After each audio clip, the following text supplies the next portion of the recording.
ಮುಳಗುಂದ ಪಟ್ಟಣದ ಮೊರಾರ್ಜಿ ದೇಸಾಯಿ ವಸತಿ ಶಾಲೆಯಲ್ಲಿ ಕ್ಲಸ್ಟರ್ ಮಟ್ಟದ ಪ್ರೌಢಶಾಲೆಗಳ ಕ್ರೀಡಾಕೂಟ ಉದ್ಘಾಟನಾ ಕಾರ್ಯಕ್ರಮವು ಜರುಗಿತು. ಕಾರ್ಯಕ್ರಮದ ಅಧ್ಯಕ್ಷತೆಯನ್ನ ಪ್ರಾಚಾರ್ಯರಾದ HR ಸಕ್ರೆ ವಹಿಸಿ ಮಾತನಾಡಿದರು.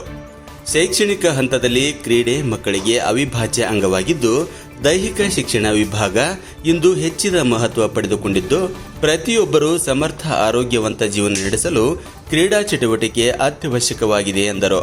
ಈ ಸಂದರ್ಭದಲ್ಲಿ ದೈಹಿಕ ಶಿಕ್ಷಣಾಧಿಕಾರಿ GA ಬಾವಿಕಟ್ಟಿ ಕ್ರೀಡಾ ಧ್ವಜಾರೋಹಣ ನೆರವೇರಿಸಿದರು. DB ಮೆಣಸಿನಕಾಯಿ, RV ಉದ್ದಣ್ಣವರ್, FM ಮೂಷಣ್ಣವರ್, SF ಗಡ ಸೇರಿದಂತೆ ಮತ್ತಿತರರು ಇದ್ದರು.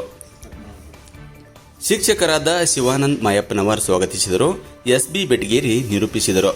ಸುತಾರ ವಂದಿಸಿದರು. ಕ್ರೀಡೆ ಬರೀ ಕ್ರೀಡೆ ಚಟುವಟಿಕೆಯಾಗಿ ಉಳಿದಿಲ್ಲ, ನಮ್ಮ ಜೀವನದ ಅವಿಭಾಜ್ಯ ಅಂಗ.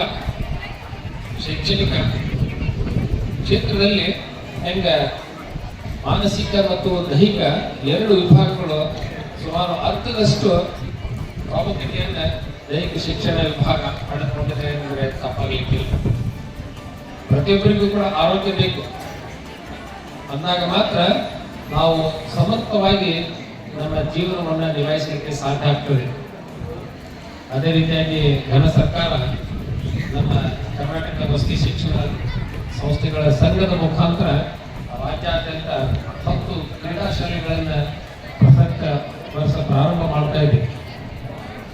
ಇಂದಿನ ನಿರ್ಮಾಣದಲ್ಲಿ ನಿಮ್ಮ ಊರಿನೊಳಗೆ, ನಿಮ್ಮ ಬಂಧು ಬಾಂಧವರು, ನಿಮ್ಮ ಕುಟುಂಬದೊಳಗೆ ಯಾರಾದರೂ 5ನೇ ತರಗತಿ ವಿದ್ಯಾರ್ಥಿಗಳಿದ್ರೆ ಅವರಿಗೆ ನಾವು ವಿಷಯನ ತಿಳಿಸಿ ಆ ಕ್ರೀಡಾ ಆಸಕ್ತಿ ಇರುವಂಥ ಮುದ್ದು ವಿದ್ಯಾರ್ಥಿಗಳಿಗೆ ಅಲ್ಲಿ ಸೇರಿಕೊಂಡು ಅವರ ಕ್ರೀಡಾ ಸಾಧನೆಯನ್ನು, ಕ್ರೀಡಾ ಕನಸನ್ನು ಅವರು ಸಾಕಾರಗೊಳಿಸಿಕೊಳ್ಳೋದಕ್ಕೆ ಒಂದು ಸರ್ಕಾರ ಪೂರ್ವಕವಾಗಿ ಒಂದು ಕೆಲಸವನ್ನು ಮಾಡ್ತಾ ಇದೆ.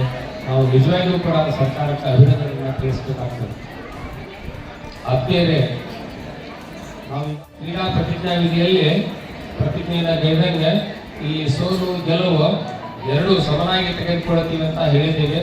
ಇಲ್ಲಿ ಏನು ನಿರ್ಣಾಯಕರು ಅವರು ನಮ್ಮ ಶಿಕ್ಷಕರು ಬಂದಿದ್ದಾರೆ, ಅವ್ರೇನು ಸರಿನೋ ತಪ್ಪೋ, ಸಾಮಾನ್ಯವಾಗಿ ಎಲ್ಲರೂ ಒಂದೇ ಶಾಲೆಯ ಮಕ್ಕಳು, ಎಲ್ಲರೂ ಒಂದೇ ಅನ್ನುವಂಥ ಭಾವನೆಯಿಂದ ಅಲ್ಲಿ ಆಡಿಸ್ತಿರ್ತಾರೆ. ಸೊ ಅದು ನಮಗೆ ನೋಡುವವರಿಗೆ ಸ್ವಲ್ಪ ಒಮ್ಮೆ ವ್ಯತ್ಯಾಸ ಅನ್ನಿಸ್ತೇವೆ. ಅದು ಹಾಗೆ ಇರುವುದಿಲ್ಲ. ಅದಕ್ಕೆ ನಾವು ಅವರು ಕೊಟ್ಟ ನಿರ್ಣಯವನ್ನು ಅದನ್ನು ಗೌರವಪೂರ್ವಕವಾಗಿ ನಾವು ಸ್ವೀಕರಿಸ್ತಾ